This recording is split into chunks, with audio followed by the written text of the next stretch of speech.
One world religion. Ano nga ba ito? Saan nag-umpisa ang ideyang ito? Yan ang tanong ng marami sa tuwing pag-uusapan yung notion ng one world religion. Pag sinabi kasing one world religion, parang authoritarian ang dating nito sa tao. Para bang didiktahan ka kung ano lang ang dapat na religion mo, parang ang tunog aalisin yung karapatan mo na sundin kung anong sinasampalatayanan mo. Ganun ba ang ibig sabihin ng one world religion? Well, sa ating nakaraang pagtalakay, pinag-aralan natin yung tinatawag na one world government or new world order. Yung pagkakaroon ng isang gobyerno na may iisang patakaran para sa lahat ng mga bansa. Ngayon naman ay tatalakayin natin yung ibig sabihin ng one world religion. Hindi kasi pwede na paghiwalayin ang one world religion at one world government para sa inyong kaalaman. Bakit? Ganito kasi yan. Ang ideya ng one world government ay nagsimula sa panahon ng Torre ni Babel. Kung pamilyar kayo dun sa kwento ng Tower of Babel. Kung saan, nais ni Nimrod na pag-isahin ang lahat ng mga tao sa mundo sa ilalim ng kanyang itinatayong imperyo. It so happened na ginulo ng Diyos yung pagtatayo ng tore at binigyan niya ng iba't ibang wika ang mga tao. So dahil hindi na magkaintindihan, hindi na magkaunawaan, naghiwa-hiwalay ang mga tao at nagkanya-kanya ng grupo na kapareho nila ang wika. So the ambition of a world government collapsed.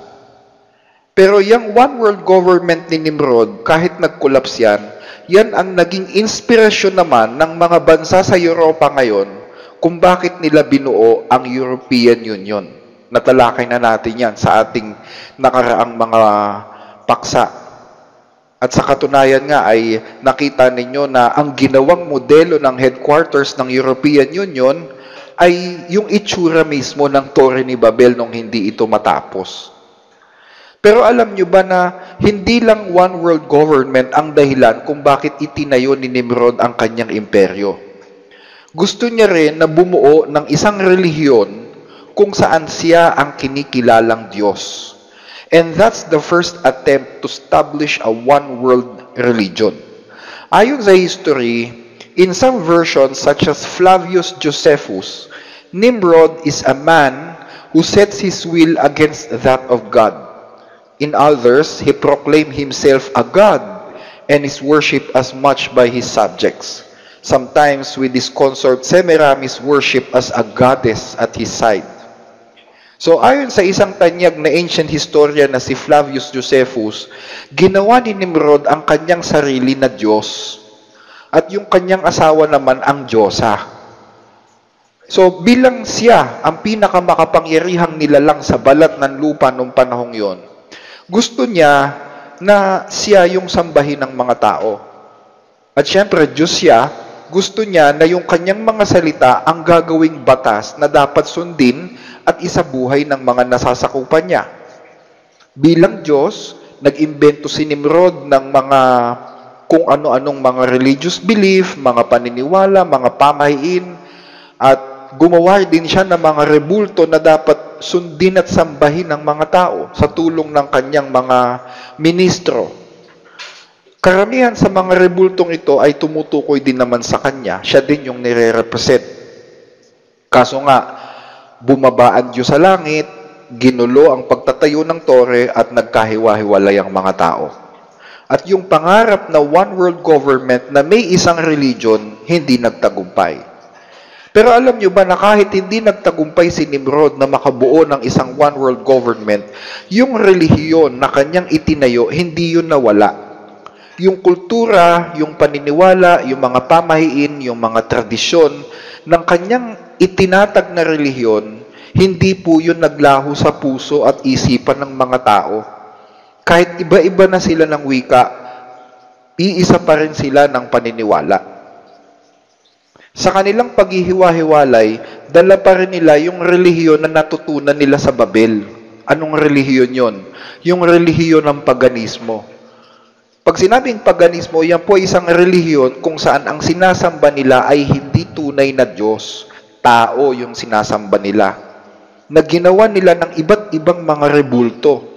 Sumasamba rin sila sa araw, sa buwan, sa mga bituin, sa mga puno, sa mga halaman, at kung ano-ano pang bahagi ng kalikasan na pinaniniwala ang pinamamahayan ng mga espiritu. Ang tawag naman dyan sa nature worship na yan ay pantheism. So, yung paganism at pantheism, yan po yung relihiyong dinala ng mga taga-Babel sa kanilang paghihiwa-hiwalay. Yan yung nagsilbing legacy ng Torre ni Babel sa kanila. So, yung one world religion at one world government, kambal talaga yan. Meron kasing isang kapangyarihan na gustong saklawan ang lahat ng aspeto ng pamumuhay ng mga tao. Gusto niyang saklawan ang pisikal, emosyonal, espiritual na aspeto ng tao. Dagdag pa rito, isinumpa ng Diyos ang Babel na kahit kailan ay hindi na ito maitatayo bilang isang kaharian. Sasakupin ito ni Haring Ciro ng Persya at hindi na ito muli pang maitatayo. Kaya yung pangarap na one world government ng Imperyong Babylonia, wala na yan. Binura ng Diyos yan.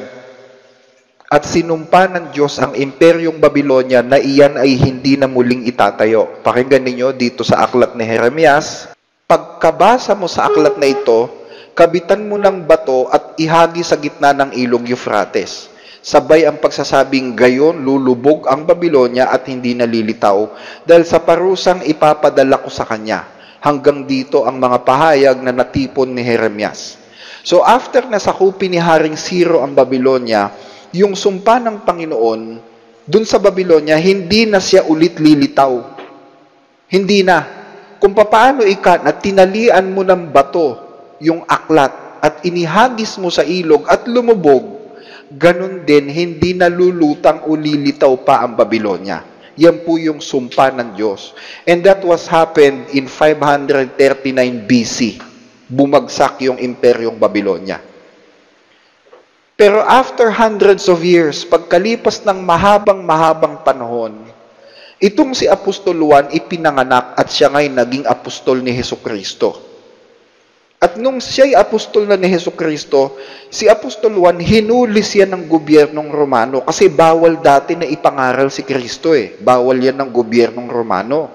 So hinuli siya at ipinatapon siya sa isang isolated na isla na kung tawagin ay Patmos. Kailan? Noong 95 AD. So from the time na bumagsak ang Imperyong Babylonia hanggang sa panahon na ikulong o itapon si Juan dun sa isla ng Patmos, we have a gap of 600 years. Tama? Merong 600 years sa pagitan niyan. So for 600 years, hindi nag-i-exist ang Imperyong Babylonia. Wala niyan sa kasaysayan. Kasi sabi ng Diyos, hindi na siya lilitaw. Pero alam nyo ba na nung si Juan nasa isla ng Patmos, may isang vision na ipinakita sa kanya ang Diyos eh. Pakinggan ninyo. Dito sa Revelations chapter 17 verse 3 hanggang 5. Nilukuban ako ng espiritu at inihatid ng isang anghel sa dakong ilang. Nakita ko doon ng isang babaeng nakasakay sa isang pulang halimaw. Ang halimaw ay may 7 ulo at 10 sungay. Nakasulat sa buong katawan nito ang lahat ng salitang panlalait sa Diyos. Ube at pula ang damit ng babae. Ginto, mahalagang bato at perlas ang kanyang mga hiyas. Hawak niya ang isang gintong saro na puno ng kasumpa-sumpang mga bagay at ng kasamaan ng kanyang pangangalan niya. Nakasulat sa noo ang isang pangalang may lihim na kahulugan. Ang tanyag na Babylonia, ang ina ng mga mapangalon niya at ng lahat ng mga kahalayan sa lupa. Ano sabi? May nakita si Juan na isang babae. At itong babae na ito nakasuot na mga mahalagang hiyas at may hawak na gintong kopa sa kanyang kamay.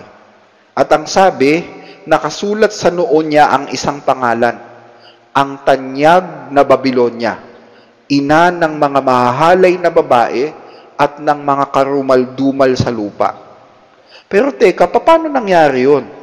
Ang sabi ng Diyos, hindi na babalik yung Babylonia, pero bakit ngayon, nakakakita si Juan ng isang babae na ang pangalan ay Babylonia.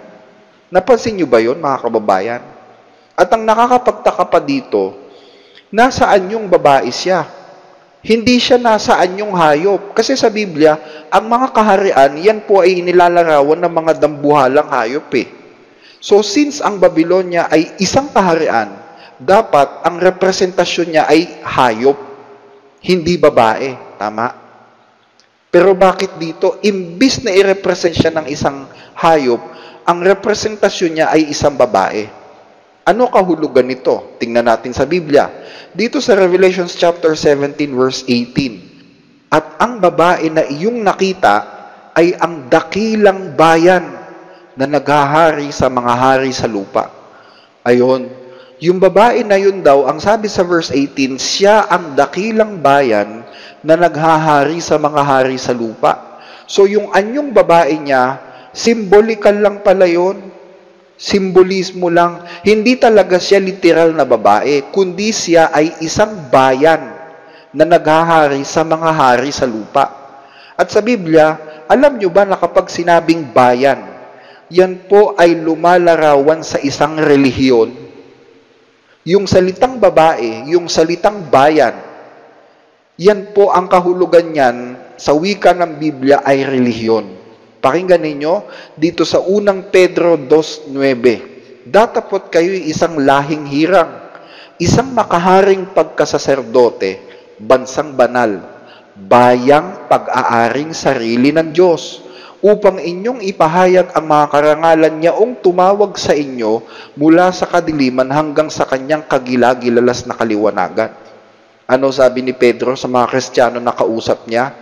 Kayo ay bayang pag-aaring sarili ng Diyos. So pag sinabing bayan, spiritually speaking, it pertains to the church. Tama? Ano naman sabi ni Pablo tungkol dun sa church? Dito sa 2 Corinthians chapter 11 verse 2, nakadarama ako ng makadiyos na paninibugho. Tulad kayo ng isang malinis na dalagang ipinakipagtipang ko sa isang lalaki, kay Kristo. Napansin nyo, mga kababayan? Ano daw yung isa pang simbolo ng church? Kasi ang kausap niya dito, church eh. Sabi niya, kayo'y ipinakipagtipang ko na gaya sa isang malinis na dalaga. So, isa pa sa mga simbolismo ng iglesia ay babae. So, going back dun sa babaeng nagpakita kay Juan, dun sa Babylonia, itong babaeng ito na nakita ni Juan, ay hindi isang literal na kahariang imperyong Babylonia, kundi ito'y isang relihiyon, isang church na naghahari sa mga hari sa lupa. Tama? At ano daw ang tawag sa kanya? Tanyag na Babylonia. Ina ng mga mahahalay na babae at mga kasuklam-suklam sa lupa. So itong relihiyon na ito, sikat pala to, tanyag ito. Walang hindi nakakakilala sa kanya. Kaya nga ang tawag sa kanya, tanyag eh. Diba? At siya ang ina ng mga mahahalay na babae. So, isa siyang relihiyon na nagsisilbing ina ng iba pang mga relihiyon. Kasi nga, yung babae, simbolo ng relihiyon eh. Pero hindi siya katulad ng relihiyon na itinatag ni Kristo eh. Kasi isa siyang maduming babae. Yung relihiyon na itinatag ni Kristo, malinis na babae yun eh. Itong nakita ni Juan, ito'y maduming babae. Kaya nga siya naging ina ng mga mahalay na babae. Kumbaga sa wikang kalye, mamasang siya eh. Ha? Mamasang. Hindi ka naman siguro tatawaging mamasang o ina ng mga mahalay na babae kung hindi ka din naging ganon. Tama? At siya daw ay ina ng mga kasuklam-suklam sa lupa. Ibig sabihin, dala-dala ng relihiyong ito ang lahat ng mga bagay na kinasusuklaman ng Diyos. Tanong, yung bang pagsamba sa Diyos-Diyosan at yung pang iba pang mga practice ng mga pagano na pinag-usapan natin nung time ni Nimrod, yun ba kasuklam-suklam sa Diyos? Binasa natin kanina, kasuklam-suklam sa Diyos yun eh. So pati yung mga yun, dala-dala ng relihiyong ito. Kaya pala siya tinawag na Babylonia kasi nire-revive ng relihiyong ito yung kultura at relihiyon ng sinaunang Babylonia. So, hindi nga siya lumitaw bilang isang imperyo kasi nga isinumpa na ng Diyos yung imperyong literal. Pero bumalik naman siya bilang isang relihiyon. Nakita nyo mga kababayan? So ngayon, tingnan natin, sinong relihiyon dito sa mundo? Kasi ito po'y end time prophecy. Ito'y hula na magaganap sa huling kapanahunan. At nandito tayo ngayon sa mga huling kapanahunan. Tingnan natin, kanino to natupad? Sinong relihiyon ito dito sa mundo ang humakot o nag-adapt ng mga gawi at paniniwala ng mga relihiyong pagano sa mundo? Nabanggit natin kanina na kumalat yung relihiyon ng Babylonia after na magkahiwa-hiwalay ang mga tao di ba? So, anong relihiyon ngayon sa ating mundo ang humakot o nagsama-sama o nag-adapt nitong mga pagan practices na ito na ginagawa noon? Punta muna tayo sa Egypt. Alam niyo mga kababayan, ang Egypt ang isa sa mga bansa sa mundo na pinuntahan ng mga pagano nung panahon ni Nimrod, nung nagkawatak-watak sila.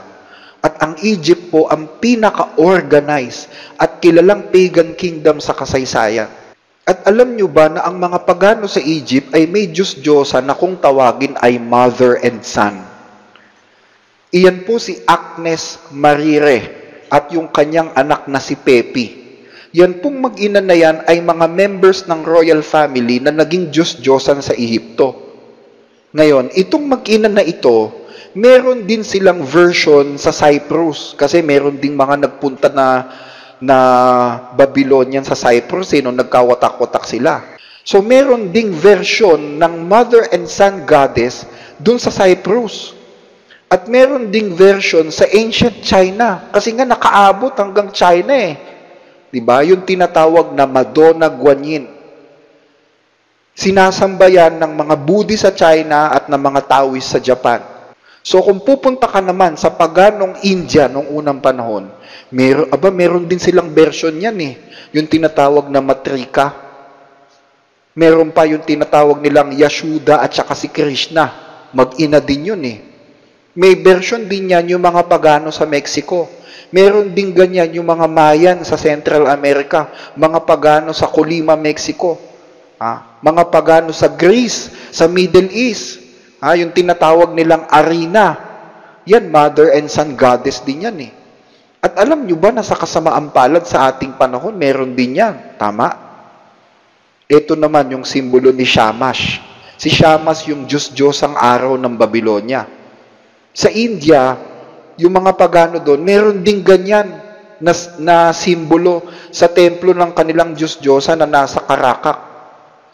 Kung titignan mo naman yung Greek mythology, ang katumbas naman yan is yung simbolo ni Apollo.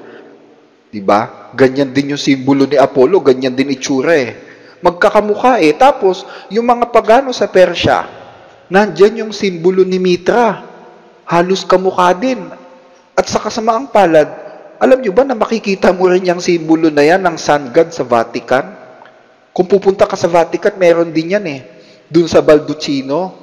Alam nyo yung Baldacchino, yung parang canopy sa loob ng palasyo ng Papa. Pumasok ka doon sa Baldacchino, tumingala ka, makikita mo may ganyang simbolo. Tapos sa treasury ng Vatican, meron din ganyang simbolo.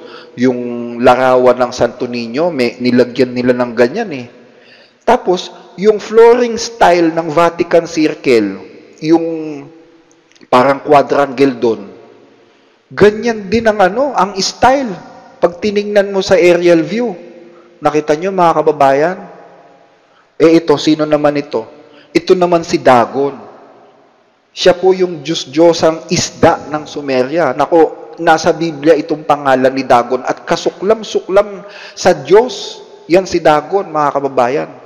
Ang katumbas niya sa Egypt at sa iba pang mga Middle Eastern countries, si Astarte naman. Meron din yan sa mga pagano sa Assyria. At yung hari sa Egypt, dahil siya yung kinikilalang personification ng Diyos, gumagamit siya ng headgear na parang isda para magmukha siyang Diyos-Diyosang isda rin. Nakita nyo? Tapos meron ding fish goddess ang mga Hindu. Sa kasamaang palad, meron din yan sa Roma. In fact, kung titignan ninyo sa aerial view, ang buong Vatican Circle ay hugis isda. Nakita nyo? At isa sa mga simbolo ng Katolisismo ay isda din. Sabi nila, simbolo daw ng Kristyanismo. Hindi, simbolo ng Katolisismo yon. Ano pa? Nung unang panahon, yung mga hari sa Egypt, dahil sila yung itinuturing na Diyos, meron silang prosesyon doon kung saan bit-bit ng mga alipin yung kanilang hari. At doon sa gilid ng hari, meron 2 pamaypay, na parang kumbaga nagsisilbing pakpak niya eh. Ngayon, meron din yan. Nakakita na kayo sa prosesyon ng Papa? Kala nyo walang pinagkopyahan yan? Hango yan sa prosesyon ng God King sa Egypt. Ano pa? Yung serpent god ng Egypt, yung Diyos ang ahas. Meron din yan sa Roman religion. Meron ding serpent god ang mga Maya sa Amerika. Ngayon, merong serpent crozier ang mga obispo. Alam nyo ba yun? Yung crozier na ginagamit nila, serpent din yun eh. At kung pupunta ka sa Vatican, yung papal crest, yung kinalalagyan ng simbolo ng Vatikano, may nakalagay din na serpent doon or dragon doon eh. Kasi yung serpent at yung dragon, identical yan eh. Nakita nyo? Yung trident or yung trident. Alam nyo ba ibig sabihin yan? Yan po ay simbolong pagano na ang ibig sabihin, pag-iisa ng organ ng lalaki at babae. Yung Diyos ang si Neptune na pinakamahilig sa babae, yung kanyang setro may trident. Si Satanas, yung kanyang setro, trident din eh, di ba? Yung kanyang tinidor. Ngayon, alam nyo, pati sa imahe ni Jesus, nilagyan ng trident. Pati nga yung krus, dun sa Vatican, may trident din eh. Di ba? Yung mga paganong Syrian, meron silang tinatawag na sagisag ng Haring si Baraka. Ayan, yan yung sagisag ng Haring si Baraka. This is a pagan symbol. At ang katumbas niyan sa mga paganong Kananeo ay yung tinatawag na Baal Hadad. Simbolo yan ng Diyos ang araw. Sa Egypt, meron ding equivalent yan. Yan naman yung simbolo ng sun god na si Horus nung siya'y isilang. Ngayon, ano naman ang katumbas niyan? Yung monstrance, nakakita na kayo ng monstrance? Yung monstrance na sinasamba ng mga kaibigan nating Katoliko, di ba Diyos nga ang tingin nila dyan sa monstrance eh? Di ba? At kahit mga Muslim, meron din yan. Ito, sino naman ito? Yan naman si Zeus, yung pinakamataas na Diyos-Diyosan sa Greece. Meron siyang hawak na kidlat. At pag nagpunta ka sa Vatican, si Maria, meron ding hawak na kidlat. Di ba? Ano pa? Itong hand sign ng Pope, di ba? Yung kanyang hand sign. Alam niyo ba kung saan galing yan?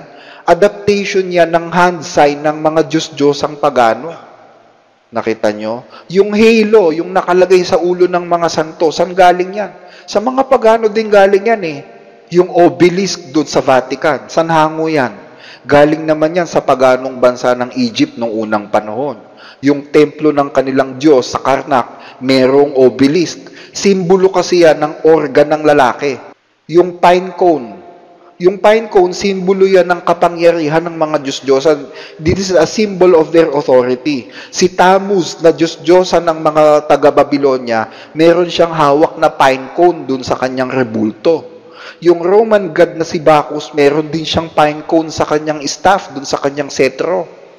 Doon naman sa tungkod ni Osiris, si Osiris naman yung Diyos-Diyosan ng mga taga-Ehipto sa Egypt, yung kanyang staff meron ding pine cone. Yung Greek god na si Dionysus, meron ding pine cone yung kanyang tungkod. Nakita nyo, pare-pareho eh. Sa Vatican, pag nagpunta ka doon, merong malaking rebulto doon ng pine cone. At yung staff ng Papa, yung kanyang tungkod, may pine cone din. Nakita nyo? Yung pagan crook na dala-dala lang mga Diyos-Diyosan sa Egypt, di ba pag nanonood kayo ng mga palabas na may Egyptian pharaoh o yung mga history sa Egypt, yung kanilang hari doon, may crook, may pangkawit. Meron din yan si Athena, yung Diyos-Diyosan ng karunungan sa Gresya. At ngayon, meron din ganyan pati ang Papa sa Roma. At yung mga obispo, meron din silang crook na ganyan. Saan galing yan? At alam nyo rin ba na sagrado sa mga pagano ang araw ng linggo? In fact, nung time na pagano pa ang Roman Emperor na si Constantine the Great, well, yung mga nag-aral, you know the history, you know Constantine the Great, Noong time na pagano pa ang Roman Emperor na si Constantine the Great, isa siya sa mga pinakamasugid na mananamba o sumasamba sa Diyos-Diyosang araw ng mga pagano na kung tawagin ay Sol Invictus. At itong Diyos-Diyosan na ito, alam nyo ba na merong isang araw na sagrado para sa kanya sa buong isang linggo? And that is every Sunday. Sagrado sa kanya yung araw na yan. Kaya sagrado rin yan para sa lahat ng mga pagano sa buong mundo. Kaya nga Sunday ang tawag dyan eh. Sa etimolohiya, meron yang ibig sabihin. Kaya yan tinawag na Sunday ay dahil sagrado yung araw na yan para sa Diyos-Diyosang araw. So nag-utos noon si Emperador Constantine, hindi pa siya Katoliko during that time, na isabatas ang araw ng linggo bilang sagradong araw sa buong imperyo. Bawal gumawa, bawal magtrabaho, bawal magbukas ang mga public offices, mga kababayan. So this is a pagan practice na ginawang batas ng gobyerno. So yan ang batas. On the venerable day of the sun, sa kagalang-galang na araw ng haring araw. Kita nyo? Meaning, meron talagang araw ng Diyos-Diyos ang araw eh. There's a day dedicated to the sun god. At ayon kay Constantine, sa araw na yan, bawal gumawa. So, sa kasamaang palad, inadapt din niya ng ating nakagisnang relihiyon. At hindi lang siya, ginaya rin siya ng ibang mga relihiyon sa buong mundo, even Protestants, mga kababayan. Eh baka may magtanong, bakit? Ano ba dapat? Mali ba yung linggo? Well, ang talagang kung Biblia at Biblia lang po ang pagbabasihan talaga natin, ang araw na sagrado sa Diyos ay Sabat. Pag sinabing Sabat, hindi yan araw ng linggo. Pakinggan ninyo kung anong araw yan. Dito sa isang salin ng Biblia, Contemporary English Version, ang sabi po, the Sabbath was over. Tapos na daw ang Sabat. And it was almost daybreak on Sunday when Mary Magdalene and the other Mary went to see the tomb. So ang Sabat pala natatapos pag linggo na. Eh ano bang araw yung sinusundan ng linggo? So yung Sunday worship, yung pangingili ng araw ng linggo, pagsamba sa araw ng linggo, yan po ay mayroong pagan origin, mga kababayan, na inadapt ng simbahan at halos lahat ng mga relihiyong protestante sa mundo. So yan po mga kababayan ay halimbawa lamang na ang kaugalian, paniniwala at relihiyong pagano ay nirevive na ngayon ng isang higanting relihiyon na nagpapakilalang Kristiyano daw.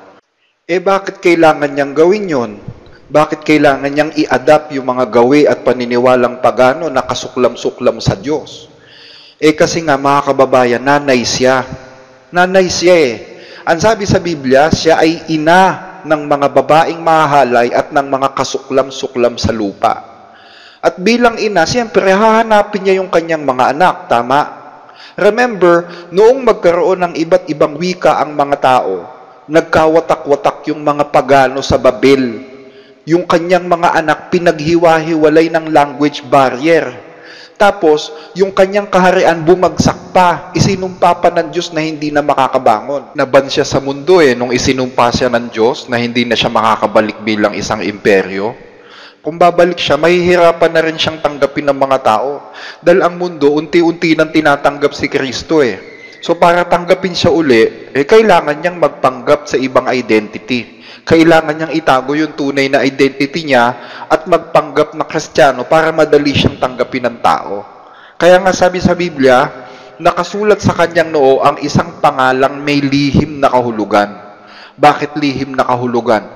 Kasi inilihim nga niya yung identity niya para tanggapin siya ng tao. Kung nakilala mo si Kristo, sasama ka ba sa Kanya o malaman mong siya yung kahariang isinumpa ng Diyos? Hindi, di ba? So, nung makabalik na siya, nagpakilala siyang Kristiyanong relihiyon. Nagpakilala siya as a Christian religion. Pero, kung mapapansin mo, lahat ng mga ginagawa niya, pagano. Yung mga gawaing pagano, inadapt niya. Yung kasi siya yun yung tunay na pagkatao niya At lahat ng relihiyong pagano at lahat ng mga hindi naniniwala kay Kristo, niyakap niya, tinanggap niya. Kasi mga anak niya yung mga yan. So, nung siya'y makabalik sa tulong ng kanyang amang si Satanas, unika iha kasi ni Satanas yung babaeng yan Kala nyo, ang Diyos lang ang may bugtong na anak. Hindi po. si Satanas meron din siyang kaisa-isang anak, yung babae na yan. So, nung makabalik na siya sa mundo sa tulong ng tatay niyang si Satanas, bilang nanay, kailangan niyang ipakita sa kanyang mga anak na mga pagano na, oy, ako nanay niyo, nakabalik na ako. Pare-pareho lang tayo ng ginagawa, kaya halina kayo, magsama-sama na tayo uli. Come to your loving mother. Papakilala siya, para siyang mapagmahal na ina na, na hinanap ulit yung kanyang mga anak eh. Ang medyo nahirapan lang siya is dun sa mga protestanteng relihiyon. Dahil nga itong mga relihiyong ito, naniniwala sila kay Kristo.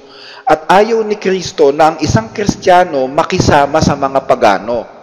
So, kailangan pa niyang suyuin sila. Ang pakilala niya sa mga protestante is sister churches. Sister churches, kapatid niyo ako na napalayo kay Kristo. Para isipin ng mga protestante na ang mga Katoliko ay mga kapatid din sa pananampalataya na nahiwalay lang kay Kristo. Yun ang ibig sabihin ng sister churches eh. Pero alam nyo, nung nakapagpalagayan na ulit ng loob ang simbahan at ang mga protestante, nung makipag-unite na rin sa kanila, pati yung mga relihiyong protestante, nag-iba na yung tono ng simbahan eh. Nag-iba yung tono ng simbahan. Ano sabi? Other churches are no sisters of ours. Nakita nyo, the Vatican insists. In a letter to bishops worldwide on Saturday, Pope John Paul II's chief theological advisor, Cardinal Joseph Ratzinger, said it was incorrect to call Christian churches, ranging from Protestants to Orthodox, sister churches of the Catholic Church. Hindi daw dapat tawaging sister churches. The Cardinal said the term was Lapi terminology and could not be used to describe Christian communities that were not actually in communion with Rome. It must be always clear that the one Holy Catholic and Apostolic Universal Church is not the sister, but the mother of all churches, the Cardinal said. Nakita nyo? Nag-iba ng tono eh. Ano ba tong relihiyon na ito? Itong relihiyon na ito, ang pinaka-maimpluwensyang relihiyon sa mundo. Ang sabi sa Biblia, nakikiapid siya sa mga hari sa lupa. Ang mga parokyano niya, mga hari sa lupa.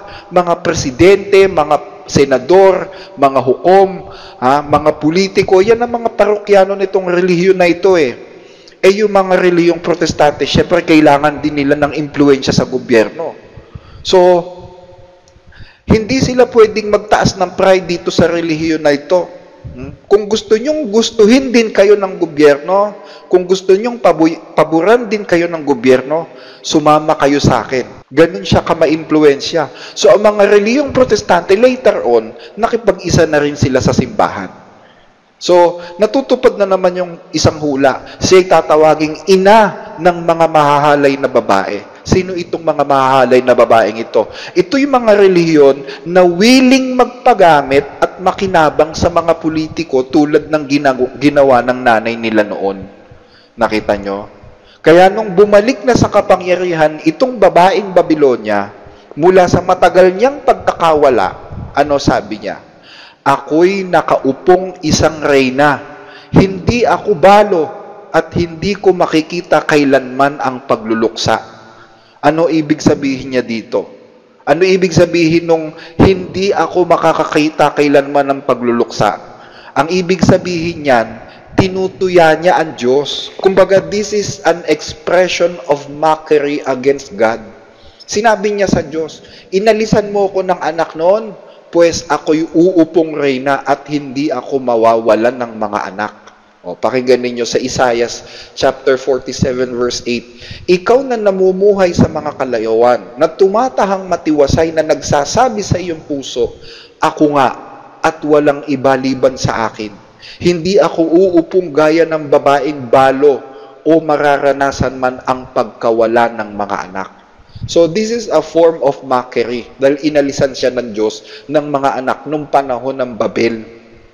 Sa katunayan, kung pupunta ka doon sa Vatican, yung St. John Lateran Basilica, pag pumasok ka doon sa portico, may inscription na nakasulat doon eh.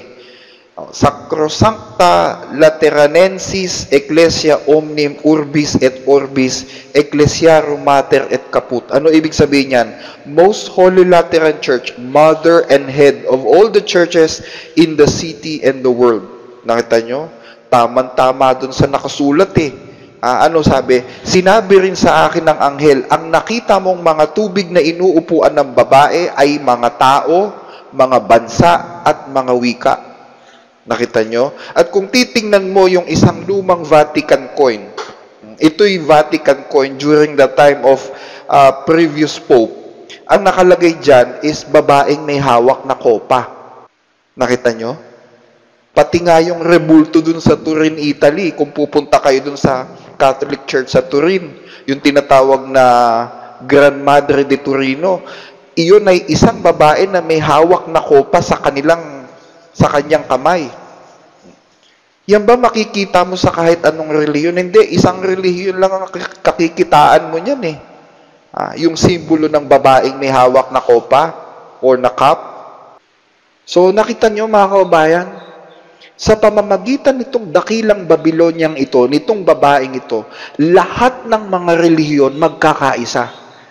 All religions will unite under this woman. Kumbaga siya yung unifier. So ano ibig sabihin nito? Magkakaroon ng tinatawag na one world religion. Ano yung one world religion? Yan po ay relihiyon na may iba't ibang mga Diyos, may iba't ibang paniniwala, may iba't ibang kasulatan na ginagamit or scriptures, may iba't ibang pagkakakilala kay Kristo, pero nagkakaisa sila sa ilalim ng iisang mother church. Nakuha nyo? Yan yung tinatawag na one world religion. Kahit anong relihiyon ka na doon, kahit anong pananampalataya mo, walang masama dyan. Biblia man ang ginagamit mo, Veda o Quran, walang problema dyan. Basta kayong lahat ay nagkakaisa sa isang mother church. Yun yung tinatawag na one world religion. Nakuha nyo? Ang tanong natin ngayon ganito, ipinatutupad na ba yung one world religion sa mundo? Yan po ang tatalakayin natin sa susunod na paksa mga kababayan. Aalamin natin gaano katotoo ang one world religion at anong sistema mayroon sa relihiyong ito. Anong paniniwala nito, anong mga patakaran ang nakapaloob dito. Aalamin din natin kung ano ang kinalaman nito sa New World Order or sa One World Government at anong kahihinatnan nito ayon sa Biblia. So, uulitin ko lang yung sinabi ng Panginoong Jesus sa John 8:32, at inyong makikilala ang katotohanan at ang katotohanan ay magpapalaya sa inyo. Ang kaligtasan po ay kalayaan. Kalayaan sa kapangyarihan ng kasalanan at sa kuko ng kasamaan. Para ka maligtas, kailangan mong maging malaya. At ang kalayaan ay nasa katotohanan. Isa lamang ang katotohanan, hindi madami ang katotohanan. At yun ay ang salita ng Diyos. Huwag kayong magpadaya sa kabaitan ng mga tao. Huwag kayong magpadaya sa matatamis na salita ng mundo at pagkakawang gawa. Bagaman ang kawang gawa ay obligasyon natin sa ating kapwa, hindi ito ang batayan ng kaligtasan. Salita pa rin ng Diyos ang mananaig sa huling araw. Huwag din kayong padadaya sa pangalan. Hindi ang pangalan ang batayan ng katotohanan, mga kababayan. Ang sabi sa Biblia, sapagkat sila'y nagsasalita laban sa iyo ng kasamaan at ginagamit ng iyong mga kaaway ang iyong pangalan sa walang kabuluhan.